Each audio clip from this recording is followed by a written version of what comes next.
जय हिंद दोस्तों। बुलंद हौसले के एक नए एपिसोड में आपका स्वागत है।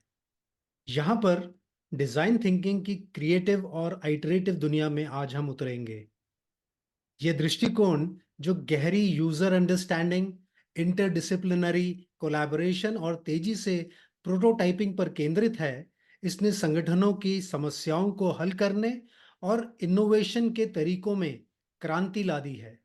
आज हमारे साथ एक अनुभवी design thinking professional Deepak Kumar मौजूद हैं, जो कि इस बात पर प्रकाश डालेंगे कि कैसे ये पद्धति केवल एस्थेटिक्स के बारे में नहीं, बल्कि उद्योगों में जटिल चुनौतियों से निपटने के लिए एक मजबूत रूपरेखा प्रस्तुत करती है। दीपक एक बिजनेस कोच हैं, वो एक ट्रेन्ड और सर्टिफाइड डिजाइन थिंकर हैं। साथ ही साथ उन्होंने एनएलपी ट्रेनिंग भी की हुई है और सिक्स सिग्मा बेल्ट भी हैं। इन एडिशन वो एक एसोसिएटेड सर्टिफाइड कोच भी हैं, जो कि इस बात में विश्वास रखते हैं कि हम सबके अंदर कैपेसिटी, कैपेबिलिटी और प्रतिभा है। हम सबको सिर्फ एक पुश की जरूरत है। वो लोगों की जिंदगियों को छूते हैं और उन्हें मदद करते हैं सफलता के चरम शिखर पर पहुंचने के लिए। तो दीपक, आपका बुलंद हौसले में बहुत बहुत स्वागत है। बहुत धन्यवाद तरुण जी। आपने मुझे बुलाया और मुझे भी खुशी होगी आपसे कुछ बातें करने में। Deepak, it is a very interesting topic, design thinking. लोग या सोचेंगे शायद ये इंटीरियर डिजाइनिंग से है, पर ये कहीं ना कहीं लोगों को अंदर से बदलने की एक प्रक्रिया है कि वो बिल्कुल सही कह कैसे रहे हैं। अपने डिसीजंस लेते हैं, कैसे वो। आज हम आपसे ना उन सब मुद्दों पर बात करेंगे कि लोगों को क्या करना चाहिए। तो अब सवाल जवाब का सिलसिला शुरू करते हैं कि हम्म। क्या आप हमारे श्रोताओं को बता सकते हैं कि डिजाइन थिंकिंग क्या होती है और ये ट्रेडिशनल प्रॉब्लम सॉल्विंग अप्रोच से कैसे अलग है। ये एक्चुअली बहुत वाजिब सवाल है। ये सवाल लगभग सभी लोग पूछते हैं कि ये डिजाइन थिंकिंग कैसे बाकी प्रॉब्लम सॉल्विंग अप्रोच से डिफरेंट है। मैं ना आपको एक एग्जांपल से समझाता हूँ और ये उससे थोड़ी सी क्लैरिटी आएगी कि हम आखिर डिजाइन थिंकिंग में ढूंढते क्या हैं। कुछ दिन पहले की बात है तरुण जी, कोविड टाइम था और उन दिनों हम लोग सब लोग ऑनलाइन हो गए थे, है कि नहीं। बिल्कुल। और आप देखिएगा, टीचर्स भी ऑनलाइन हो गए थे, स्टूडेंट्स भी ऑनलाइन हो गए थे। तो जब टीचर्स ऑनलाइन हो गए थे तो क्या होता था कि वो बच्चों को पढ़ाते थे, उनके लिए भी पहला एक्सपीरियंस था। तो जब टीचर्स पढ़ाते थे कि होता क्या था कि वो बेचारे पहला एक्सपोजर था जूम पे जाने का। तो वो बड़ी मेहनत करते थे, बहुत ध्यान देते थे कि कैसे मैं अच्छा टीचिंग करूं ताकि लड़कों को, बच्चों को एंगेज कर सकूं, हम्म। वो सीख सके, है कि नहीं। हम्म। तो और हमें उनकी बातों, हमें उनके एफर्ट को अप्रिशिएट करना चाहिए। उन्होंने बड़ी मेहनत की थी, वो नया नया सिलसिला था बिल्कुल। और उन्होंने किया था। लेकिन एक और दुनिया है, दुनिया थी कि जो लड़के बच्चे सीखने वाले। अब वो सीखने वाले क्या होता था, वो घर के माहौल में बैठे हुए थे, पहले स्कूल जाते थे, अब घर में हैं। तो मैं अपने बेटे की कहानी बताता हूँ कि जब मेरा बेटा, जब शुरू के पहला हफ्ता वो बड़े ध्यान से सुनता था, हाँ। लेकिन बाय द टाइम वो दूसरा हफ्ता हो गया, तरुण जी, उस वो ना वो रिलैक्स हो गया, मोबाइल फोन कैजुअल का हो गया। वीडियो ऑफ कर देता था और म्यूट हो जाता था, म्यूट होके सो जाता था। ठीक है। और ये सिलसिला चलता रहा। और अगर आप लोग वाकिफ होंगे कि उन दिनों के जितने पेरेंट्स हैं वो भी जान समझ गए होंगे कि कैसे क्वालिटी ऑफ एजुकेशन कम हो गया था। कम हो गया था, बिल्कुल। लेकिन इसमें बड़ा इंटरेस्टिंग किस्सा होता था। मेरे पास फीडबैक आता था स्कूल से कि मेरे टीचर्स कैसे पढ़ा रहे हैं, कितना अच्छा काम कर रहे हैं। हम्म। तो देखिए, पेरेंट्स जल्दी टीचर की शिकायत नहीं कर सकते थे, लेकिन हम भी बोलते थे नहीं, टीचर्स बहुत मेहनत कर रहे हैं। टीचर्स का जो जो स्कूल का जो फोकस हुआ करता था वो बेसिकली कहाँ होता था कि टीचर की इफेक्टिवनेस बढ़ाया जाए, टीचर की एफिशिएंसी बढ़ाया जाए, टीचर कैसे ऐसे पढ़ाए ताकि बच्चे सीखें, हैं। फोकस वहां होता था।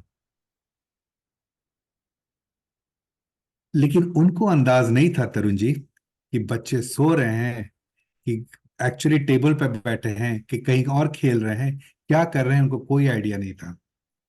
क्यों? क्योंकि म्यूट हो गया था और वीडियो वीडियो ऑफ ऑफ कर है। दिए थे ना।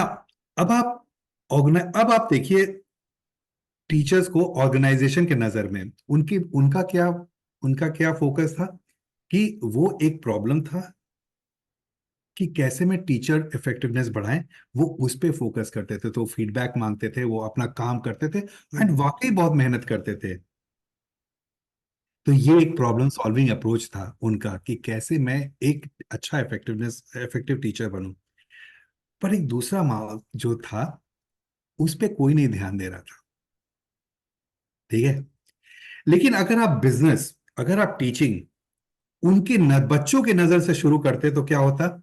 आपको समझ में आता कि ये बच्चे जो है हम पढ़ा रहे हैं, तो ये कुछ खेल रहे होंगे, बदमाशी कर रहे होंगे, सो रहे होंगे, कुछ कर रहे होंगे। अगर आप मद्देनजर आप प्रॉब्लम सॉल्व करने की कोशिश करते तो आपका रिजल्ट अलग होता है कि एब्सोल्युटली। नहीं? तो ये चीज समझने की बहुत जरूरी होती है कि जब हम एक प्रॉब्लम आता है, अगर हम अपने नजर से सॉल्व करते हैं, अपनी नजर से, that is inside out approach से करते हैं, उसको कहते हैं वो प्रॉब्लम चैलेंज को देख के सॉल्व करते हैं, तो which is called a typical problem solving approach. लेकिन अगर एक कस्टमर के नजर से, एक स्टूडेंट के नजर से आप प्रॉब्लम कोई भी सॉल्व करते हैं, उसको कहते हैं यूजर सेंटर्ड अप्रोच या डिजाइन थिंकिंग अप्रोच। और यही फंडामेंटल डिफरेंस होता है user centred approach, that is design thinking approach, and typical traditional, problem जो सॉल्विंग अप्रोच। ट्रेडिशनल जो हम या प्रॉब्लम सॉल्विंग करते हैं। तो दीपक जी, मेरा आपसे एक अगला सवाल ये है कि एम्पथी जो है, हाँ हाँ। मतलब ultimately it all boils down to ना कि दूसरे का नजरिए को दूसरे के में। यूज करना। तो वो हाँ। एम्पथी जो है वो डिजाइन थिंकिंग प्रोसेस में क्या रोल प्ले करता है? हम्म। मजेदार चीज है ना। क्या एम्पैथी, अगर वही चीज है, एम्पैथी का मतलब क्या होता है? एक जो होता है, कहते हैं कि एम्पैथी का मतलब होता है कि हम दूसरों के शूज में जाके उनको महसूस करें, है कि नहीं? हम्म। लेकिन महसूस एक कला होता है। हम देखें जो वो देखते हैं, हम सुने वो जो सुनते हैं, हम महसूस करें जो वो महसूस करते हैं। वो जो होता है ना, वो एक एक एक कला होती है जानने की। हम्म। और जैसे कि मैंने आपको प्रीवियस एग्जाम्पल में बताया कि अगर हम स्टूडेंट को एम्पथाइज करते कि वो बच्चा हम वो तो आप देखो कि वो क्या कर रहा है, आप महसूस करो कि वो क्या महसूस कर रहा है, कर रहे हैं। तब आप एम्पथाइज करते और आपका बिजनेस जो है कुछ अलग नजरिए से होता है। तो यही एम्पैथी का खास सिग्निफिकेंस होता है। और मैं बताऊं, डिजाइन थिंकिंग में एम्पैथी पे इतना फोकस होता है कि काफी समय लग जाता है सिर्फ ये समझने के लिए कि हमारा कस्टमर हो या यूजर हो या स्टेक होल्डर हो, वो क्या महसूस कर रहा है। हम्म। बहुत जरूरी होता है ये। और बहुत जरूरी होता है। जैसे वो माया एंजेलो ने बोला था ना, इट हाँ। Is not what you do but how you make them feel. Exactly. Exactly. तो दीपक जी ये बताइए कि हम्म। डिजाइन थिंकिंग के कुछ अलग अलग स्टेजेस भी होंगे। हम्म। तो क्या आप हमारे सुनने वालों को वॉक थ्रू कर सकते हैं वो अलग अलग स्टेजेस से, ताकि वो इस प्रोसेस को समझ सकें और अब अपने एक्सपीरियंस के द्वारा कुछ उदाहरण भी अगर प्रस्तुत कर सकें? ओके। देखिए डिजाइन थिंकिंग जो है ना, स्टैनफोर्ड यूनिवर्सिटी से आया था, और ये जो प्रोसेस है ये 5 स्टेप से गुजरता है। हम्म। और पहला जो स्टेप होता है, जो आपने पहला शब्द यूज किया था, वो empathy. Hmm. Empathy phase. First step is empathy. यहाँ एम्पैथी मतलब आप जैसे हम आपसे अभी थोड़ा शेयर किए थे, ये खाली महसूस करना। सोचो जो वो सोचता है, देखो जो वो देखता है, महसूस करो जो महसूस करता है, वो एम्पैथी है। लेकिन मैं आपको बताऊं, सारी खेल एम्पैथी में है। और इतने आसानी से लोग एम्पैथाइज नहीं कर सकते लोगों से, तो उसकी भी एक कला होती है, तो उसको भी सीखना पड़ता है। एक बार आप एम्पैथाइज करते हैं तो काफी आपको डेटा मिलता है। बिल्कुल। आप उस डेटा को यूज करते, आप डिफाइन करते हैं, जो सेकंड फेज होता है डिफाइन। हम्म। वहां आप डिफाइन करते हैं प्रॉब्लम क्या है। देखिए, एक चीज बहुत जरूरी है जानना कि अब तक हम ना जो भी प्रॉब्लम देखते हैं ना, हम एज्यूम प्रॉब्लम देखते हैं। एज्यूम प्रॉब्लम मतलब हम जो प्रॉब्लम महसूस करते हैं कि जो हमने अपने एक्सपीरियंस से, है ना, या किसी ने कहा, उस एक्सपीरियंस हम समझते हैं कि ये प्रॉब्लम है। ठीक है। लेकिन डिजाइन थिंकिंग में जब एक बार आप एम्पैथी फेज से गुजरते हैं, वो डेटा इकट्ठा करते हैं और प्रोसेस करते हैं, आप एक प्रॉब्लम स्टेटमेंट पे आते हैं जो एक्चुअली एक्चुअल प्रॉब्लम है।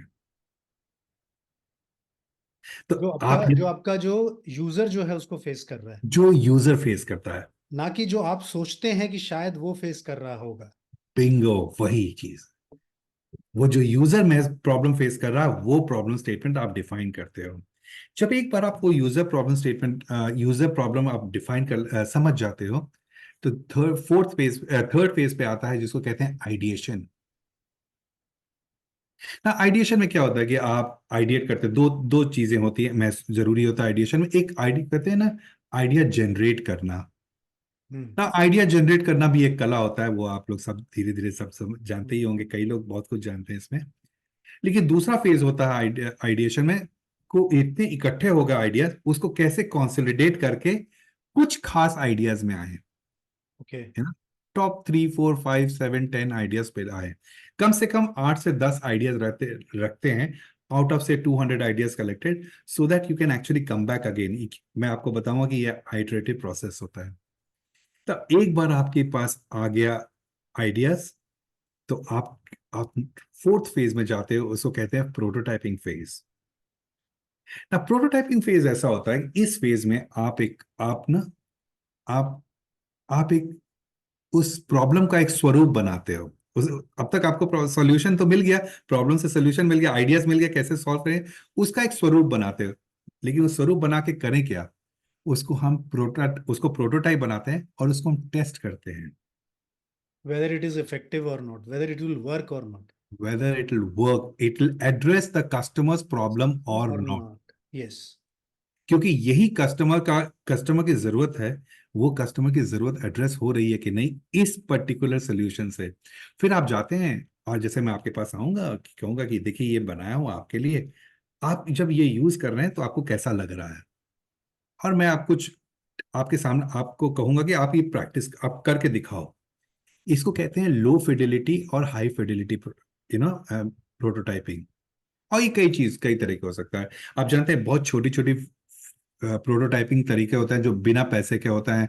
इसको नैपकिन स्केचेस होते हैं, छोटे से स्केच बनाइए, या स्टोरी बोर्डिंग कहते हैं, ये सब में पैसे नहीं लगते हैं। रोल प्ले बनाइए, तो प्रोटोटाइपिंग में आपको समझ में आ जाएगा। पर कुछ प्रोटोटाइप्स आपको बनाने पड़ेंगे ताकि कस्टमर्स को समझ में आए। एक बार प्रोटोटाइप बन गया, हम्म। अब आप टेस्टिंग फेज में जाते हैं। वो प्रोटोटाइप जो होता है खास तौर से वो हाई फिडेलिटी प्रोटोटाइप होता है। मतलब आप कुछ प्रोडक्ट प्रोडक्ट बना ही दिया है। ओके। हाँ, लेकिन it is not 100% confirm, it is like 40% there. अब आप टेस्ट करोगे, टेस्ट करते किस लिए टेस्ट करेंगे? अब तक आइडिया लग गया है कि कस्टमर को पसंद है कि नहीं है कि नहीं। लेकिन अब आप टेस्ट करेंगे, जानते हैं किस पे? हम्म। ये वायबल है कि नहीं, है ना, ओके। फीजिबल है कि नहीं, हम्म। एक्सेप्टेबल है कि नहीं। जिसको कहते हैं desirability, feasibility and viability aspect हम चेक करते हैं, है ना। और एक बार हमको आइडिया लग जाता है कि यही है है। प्रोडक्ट है जो कस्टमर लेगा, हम उस प्रोडक्ट पे जाते हैं, and then we go into the full scale production.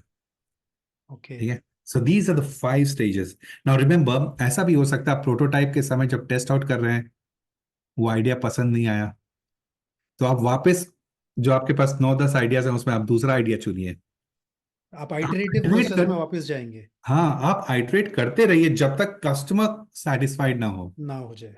या तो अगर एंड एक ही नहीं चला तो दूसरा, दूसरा नहीं ये चला तो तीसरा। एग्जैक्टली यही चलना चाहिए। मतलब उनको फाइनल प्रोडक्ट होना चाहिए जो कस्टमर कहेगी yes, this is me, this is what I need, I want and it. Then you go for okay. That.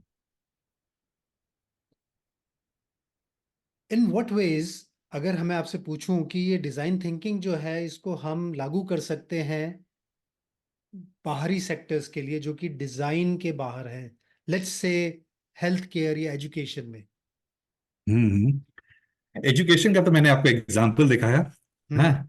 लेकिन आपको इंटरेस्टिंग कहानी बताता हूँ, हेल्थ केयर में बहुत जबरदस्त एप्लीकेशन है। ओके। आ, आप जब हेल्थ केयर में जो बिजनेसमैन होते हैं, वो चाहते क्या है कि जो पेशेंट्स का जो, एक तो पेशेंट्स ठीक हो जाए, fine, that is very nice. Hmm. उनको एक एक्सपीरियंस दिया जाए कि जब वो मेरे हॉस्पिटल में आए हैं या मेरे क्लिनिक में आए हैं, they they go back feeling that comfort कि I came to the right place. और दूसरा पहलू यह है कि डॉक्टर्स अगर हॉस्पिटल में जा रहे हैं, तो डॉक्टर्स का भी, जब डॉक्टर्स हो या एडमिनिस्ट्रेटर्स हो या नर्सेज हो, उनका भी हेल्थ केयर में जो हॉस्पिटल में जो ट्रीट करते हैं लोगों को, उसका भी एक्सपीरियंस उनको अच्छा रहे। तो दो पहलू है, एक पेशेंट का एक्सपीरियंस बढ़ाना, एक एक एडमिनिस्ट्रेटर्स का एक्सपीरियंस बढ़ाना, डॉक्टर्स नर्सेज का। ये दोनों, तो ये बहुत काम आता है। एंड आई टेल यू, छोटी सी एग्जांपल दूं अगर आपको इसमें। सोचिए, एक एक patient is in the bed. एक एग्जांपल एग्जांपल देता हूं उसको। अगर एक बार हॉस्पिटलाइज है, वो बेड पे है, अब वो अगर नर्स, वो एक अपना कोई नहीं है घर, रूम में, वो एक सिग्नल बेल बेल बजाता है। दबाता है और नर्स को बुलाने के लिए। ना, हॉस्पिटल में हो सकता है कि चीजें की अर्जेंसी ज्यादा होती है पेशेंट्स को, तो नर्स को आने में 2 मिनट लगता है, उसको समझने में 2 मिनट लगता है, वापस जाके जाता है, फिर आता है, 7-8 मिनट लग जाते हैं। पेशेंट का एक्सपीरियंस उस समय बहुत खराब होता है। And design thinking has help address all these things. कभी कभी एम्प्लॉय शिफ्ट होती है, यू नो हाँ, जब उस समय शिफ्ट होता थोड़ी है, इश्यूज हो जाते हैं। इश्यूज आते हैं। उस hmm. Design, in fact there is a big study done in Kaiser, Kaiser Permanente करके कंपनी है यूएस में, कि कैसे शिफ्ट जब होता है, एक्सपीरियंस बढ़ाया जाए नर्सेस का। Okay. Hmm. Because these are That's the, हाँ, these are the places where vulnerabilities are very, expected. very high, yeah. तो हमारे जो डिजाइन थिंकिंग में जो भी आपने एक्सपीरियंसेस किए, तो आपको कॉमन मिसकंसेप्शंस क्या मिले? आपने क्या कॉमन मिसकंसेप्शंस इनकाउंटर किए? हाँ, देखिए, एक दो बड़ा इंटरेस्टिंग पहलू है ना। हम हम अपने जब नौकरी करते हैं ना, या बिजनेस करते हैं, हमको रिजल्ट तुरंत चाहिए। इंस्टेंट का जमाना है। इंस्टेंट का जमाना है, और आपको रिजल्ट तुरंत चाहिए। आपको ये भी कन्विंस्ड हो जाना चाहिए कि मुझे इसका वैल्यू दिखे, है ना। हम्म।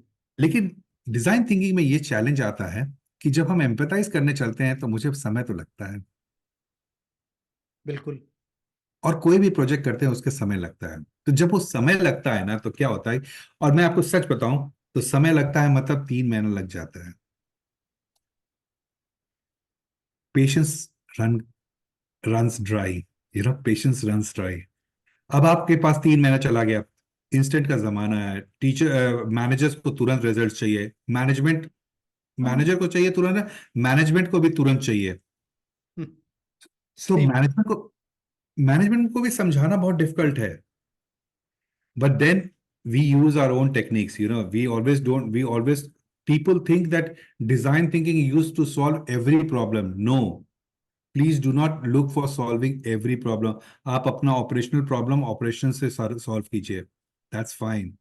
But strategic problems, customer related problems, stakeholder related problems, आप design approach use कीजिए. And that's where it really, really, really helps. You know. And the तो dividends would also be far greater. Yeah, the impact will be greater. Yeah, so true, so true.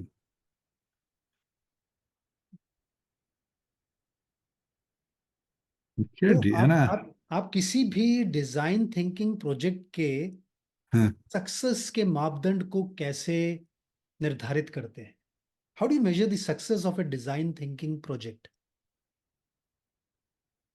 Oh, this is very interesting. How do you measure? There are because few things. because we talked about instant and we talked about expectation, so Yeah. people would like to measure कि भाई ये effective था, इससे सही हमें, सही मायने में हमारे को मदद मिली। या देखिए, हर फेज का एक सिग्निफिकेंस है। हम्म। अब एम्पैथी फेज में जाइए। अगर आप एम्पथाइज अच्छी तरह कर लिए ना, हम्म। the kind of inputs you will give to the management will be very significant, and that can become a good measure of success, in the sense some incredible in design thinking we don't tell you to please follow the entire steps and take 3 months to solve a problem. But if you start empathizing, what happens is you can do certain things in minutes. You need not wait for the project to close. So when you empathize, you get some very good ideas. हम्म। दूसरा चीज ये होता है कि in design thinking when you start empathising you get lot of innovative ideas also, absolutely. And that's where the birth of innovation takes place for an organisation, you know. They get multiple options which they can exercise हाँ, either simultaneously or one after the other. It's a measure, it's an amazing bouquet of some great ideas that will flow in. अब जानते हैं वो जो ideas आते हैं, that can be a treasure for many organisations. Measure जो है ना Tarun ji, is actually a criteria जहां बहुत इंपॉर्टेंट होता है अगर कोई भी बिजनेस इंटरवेंशन हो। Measurable, it anything that you do it should be measurable, ये भी क्या कहते हैं। और डिजाइन थिंकिंग में एक मिसकंसेप्शन शुरू में भी था, जो मैं आपको बताया था कि there is feeling that things we do in design thinking are not measurable, you know. So but there is a great level of measure that happens in design thinking. आप सोचिए, एम्पैथी फेज में, empathy phase में जब आप customers को empathise करते हैं, and when you're empathizing, you suddenly get a bouquet of ideas, some amazing innovative set of innovative ideas. That is a great measurable parameter. Okay. Good. Some and organizations need that, and high quality parameter to measure. When you do ideation, what happens? You are in a position to generate as many ideas as possible. And it's very simple. Many people can change the ideas and increase the number of ideas by just changing the frame of reference. You know, change the frame of reference, you can generate, and you can actually quantify the number of ideas. You can actually quantify the number of great ideas after sorting and selecting. Now, when you test it out in the prototyping phase, that's in the fourth phase, you can still measure. You can actually say, okay, is the idea that was selected, how is it being seen by the customers? Here, remember, it will be qualitative inputs. Okay. How is the customer feeling it? How is the customer experiencing it? What is this feeling? But this is when you translate this into numbers, when it gets implemented, you can actually say, this is the net promoter score. Okay, this is the customer satisfaction numbers you'll get, retail satisfaction numbers you'll get, stakeholder satisfaction numbers you'll get. You can actually put measures in place once you are there. So in design thinking, you know, almost everything can be measured. What we mostly focus is on quantitative parameters, but mind you, qualitative factors also matter a lot, and we can have a count on that also. Okay. It's good. तो दीपक ये बताइए कि organisations को क्या challenges face करने पड़ते हैं जब वो डिजाइन थिंकिंग को इम्प्लीमेंट करने जा रहे होते हैं, और अच्छा, वो क्या स्टेप्स ले सकते हैं टू ओवरकम देम। देखिए, ये एक बड़ा इंटरेस्टिंग चीज है, चैलेंजेस। जानते हैं, कुछ दिन पहले सिक्स सिग्मा भी आया था, हम्म। और वो भी फेल हुआ। हम्म। डिजाइन थिंकिंग आया है, it's not, it won't fail easily, but there is a big challenge here, and organisations should start realising this. देखिए, जब आप कहते हो एज एन ऑर्गेनाइजेशन की innovation is the key for my survival भविष्य में, hmm. Organisation innovation is the key, लेकिन आप इनोवेशन के लिए आप क्या कर रहे हो? जैसे कि for example business operations review होता है हर महीना। क्या इनोवेटिव आइडियाज एक डिस्कसेबल पैरामीटर है? Okay. That's very interesting. It Yes. should be, it should actually top flow down. Okay. दूसरा चीज है, हम और आप नौकरी करते हैं, अगर बाइंड अगर सोचे कर रहे हैं, हम उस पे ध्यान देंगे जिस पे हमको मेरा केआरए लिखा है, हम अपने बिल्कुल। केआरए पे ध्यान देंगे। लेकिन क्या केआरए में आपने इनोवेशन का एक सेगमेंट डाला है? आजकल कंपनीज ने डाल दिया है, चाहे वो हाँ। उसको फॉलो करते हैं नहीं करते हैं। पर अगर डाल दिया है करुण जी, you will be by you'll be perforced that you have to do some innovative activities, है कि नहीं? फिर ऑर्गेनाइजेशन इनोवेशन कल्चर बिल्ड करने के लिए क्या कर रही है? Many people are working on solving problems, day to day problems. आप कैसे इनोवेशन कल्चर क्रिएट कर रहे हैं सो दैट यू नो जो इनोवेशन एक डीएनए में आ जाए, वो भी नहीं हो रहा है। So the way you can go about doing it is actually if you can make innovation discussion a part of the operation review across levels, at senior management, at middle management, and at lower management level, it becomes a part. It also becomes a part of the KRA.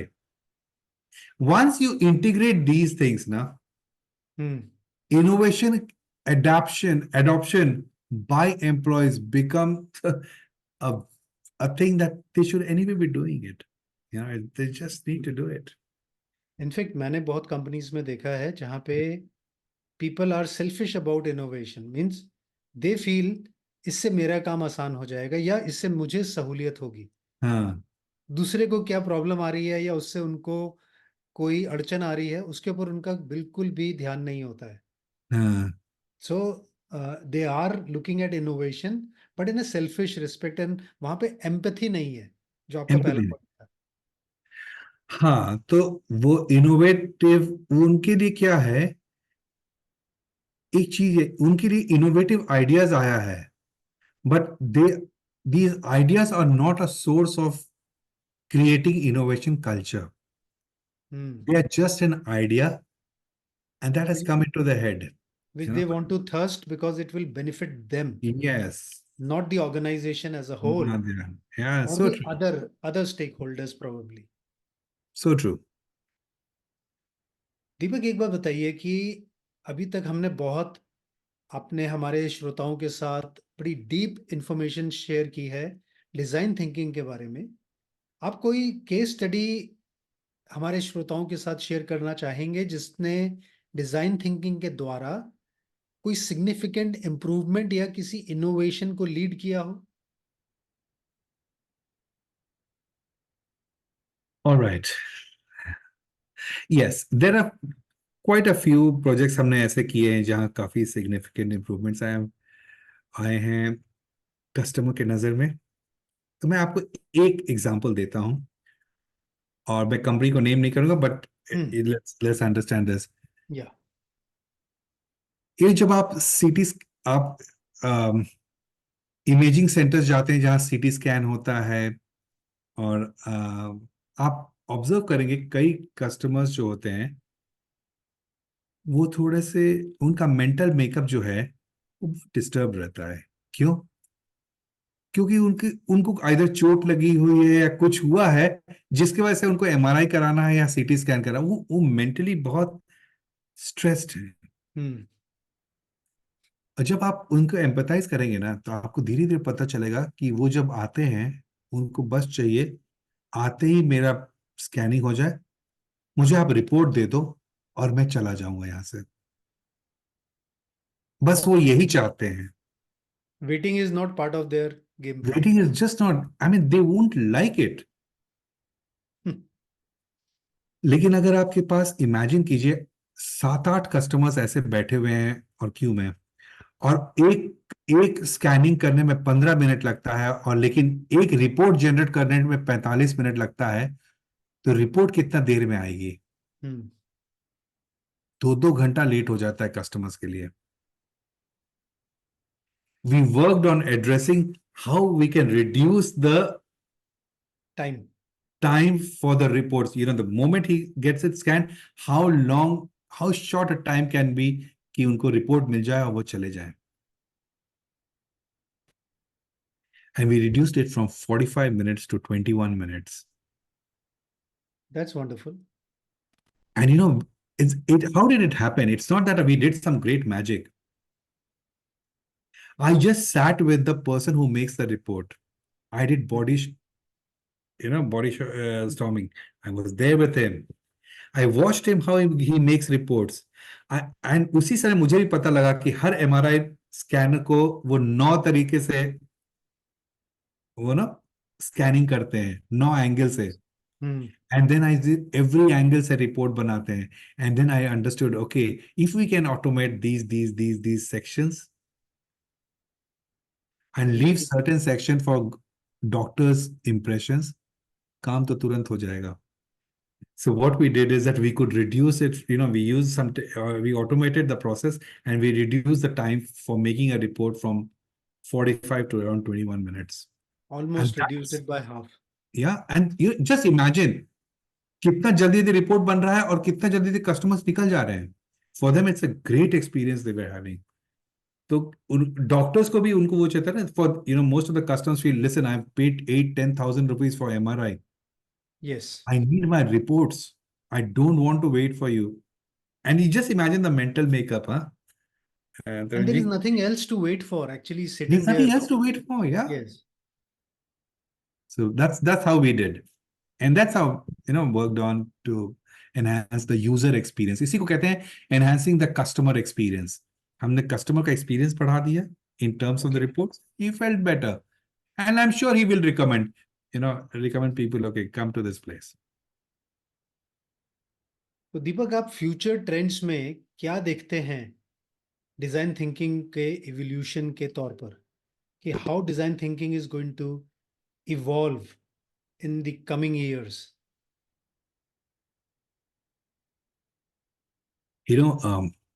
Tarunji, the world is going through some dramatic shift.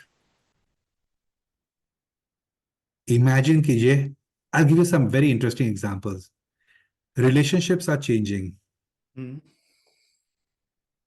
Husband-wife relationships are changing. Father-son relationships are changing.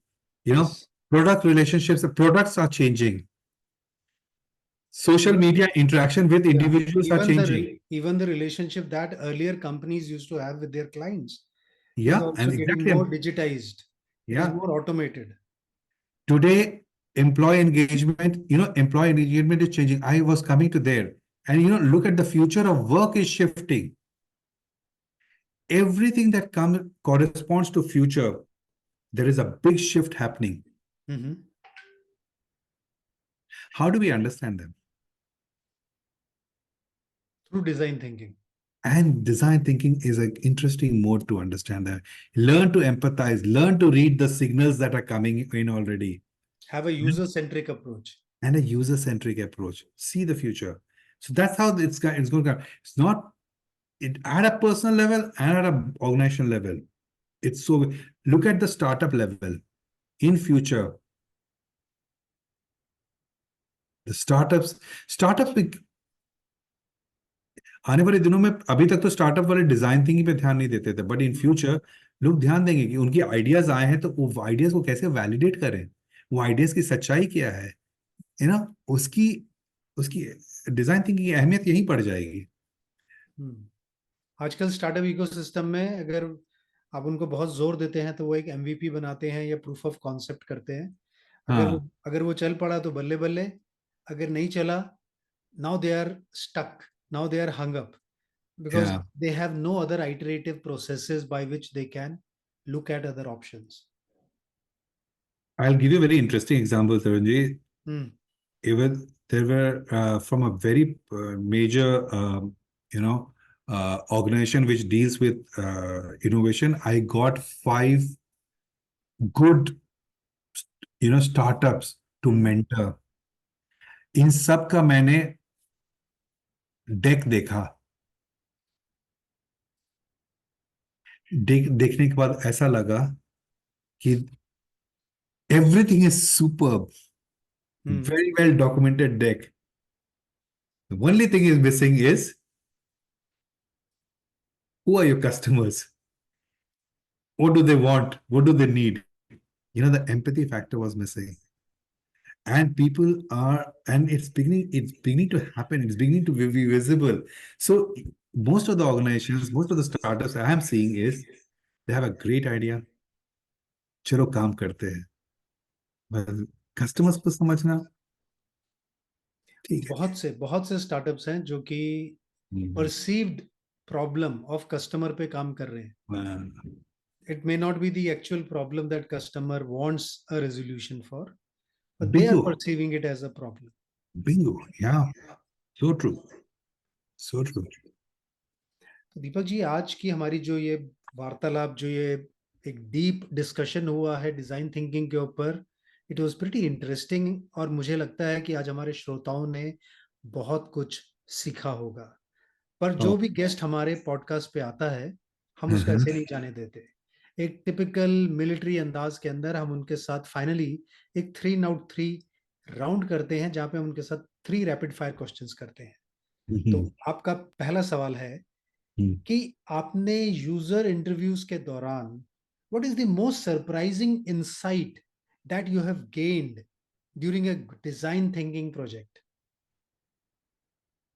एक बहुत interesting चीज है, मैंने देख, मुझे एक report में पता चला, एक एम्पैथी इंटरव्यू में पता चला हम्म. कि फूल खिलना भी है, वो देर हो गया है। पहले सोचिए, फूल खिलते थे 20 दिन में, वो फूल अब 35 दिन में खिल रहे हैं। ओके. सोचिए कितना इंटरेस्टिंग है, for gardeners, for people who are in landscaping business, you know, suddenly you realise कि जो आजकल जो flowering of flowers is hmm. Taking time, is and I don't know why, but it's happening. That's a interesting insight I got. That's But on really, the lighter that's side, really, we don't even get into this zone. We take them yeah, for granted कि आपने फूल लगा yeah, दिए, horticulture वाला देखेगा और हाँ, हम उससे सवाल करेंगे कि यार ये 20-25 दिन हो गए, कुछ आया क्यों नहीं. आए क्यों नहीं? सच्चाई है, यस. सच्चाई है। हम्म। मेरा दूसरा सवाल है कि can you name a tool और अ टेक्निक जो कि बेहद जरूरी है for effective prototyping in design thinking. देखिए, सिंपल टूल तो आप स्टोरी बोर्डिंग कर सकते हैं, एक और टूल है, रोल प्ले करिए। सिंपल टूल है, रोल प्ले करेंगे ना आप, कस्टमर बन जाइए और आप अपने दोस्त को कस्टमर बना दीजिए, और आप वो प्रोडक्ट कैसे सेल कर रहे हैं, कैसे वो एक्सपीरियंस है, वो देख लीजिए। ब्यूटिफुल टूल टू एक्सपीरियंस है ना, रोल प्ले करना और स्टोरी बोर्डिंग वर्क करना, इंटरेस्टिंग हो सकता and I think that is where empathy will get generated. है।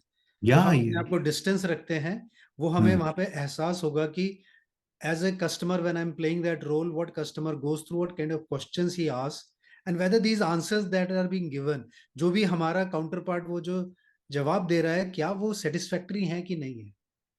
नॉर्मली ऐसे रोल्स प्लान्ड आउट नहीं होते हैं, रोल प्ले में कोई भी सेंटेंसेस प्लान्ड आउट नहीं होता, इट इज नहीं, वही जस्ट तो मैं बोल रहा हूँ कि स्पॉन्टेनियस ना, होता है।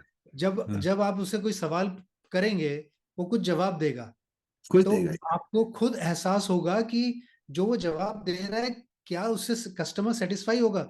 अगर मैं ही सेटिस्फाई नहीं हो रहा, या, तो एक्चुअल कस्टमर कैसे सेटिस्फाई होगा. Exactly, exactly. और फिर आखिरी सवाल आपसे, one piece of advice that you would give someone जो कि बिल्कुल नया है डिजाइन थिंकिंग के क्षेत्र में. एक ही चीज कह सकता हूँ, आप एक क्यूरियोसिटी लेवल अपना बनाए रखिए, क्यूरियोसिटी बहुत जरूरी होती है। हम कहीं ना कहीं भूल गए कि किसी चीज को अप्रिशिएट करना, थोड़ा क्यूरियस रहिए, अपने आप डिजाइनर आप बहुत अच्छे बन जाएंगे। दोस्तों, दीपक के साथ हमारी आज की ये इंस्पायरिंग कॉन्वर्सेशन यहीं पर खत्म होती है.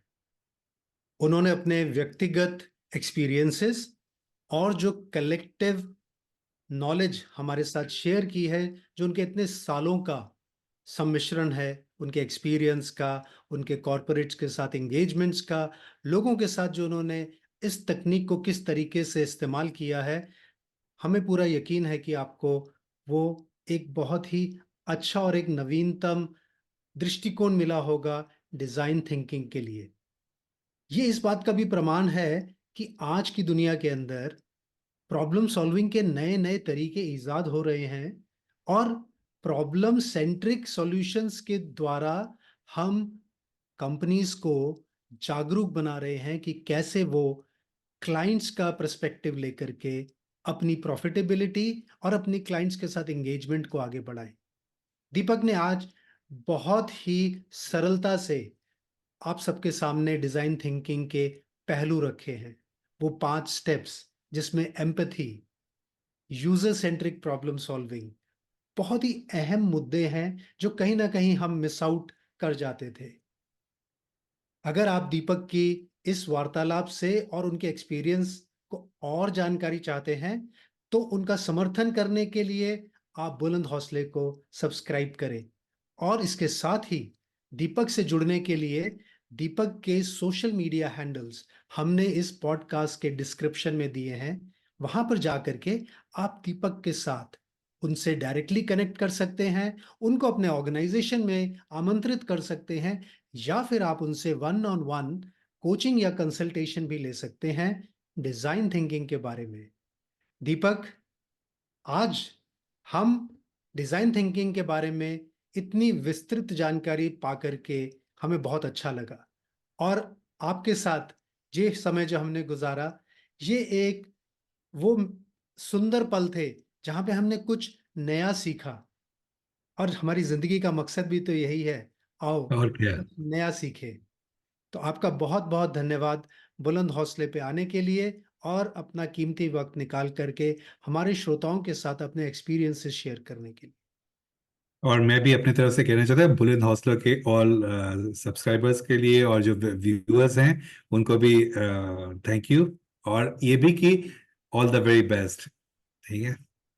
So thank you so much, आपने हमें मौका दिया Tarun ji. If I am sure people will appreciate what the kind of effort that you have put in, and they'll appreciate the design and how design thinking is can potentially transform their lives.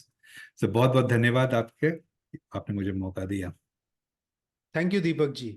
तो Yeah. श्रोताओं, अगर आपको बुलंद हौसले का ये episode अच्छा लगा तो सब्सक्राइब बटन दबाइए और अपने दोस्तों का साथ इसको शेयर कीजिए, क्योंकि design thinking is something that is pretty futuristic. और कहीं आप ये बस मिस ना कर जाइएगा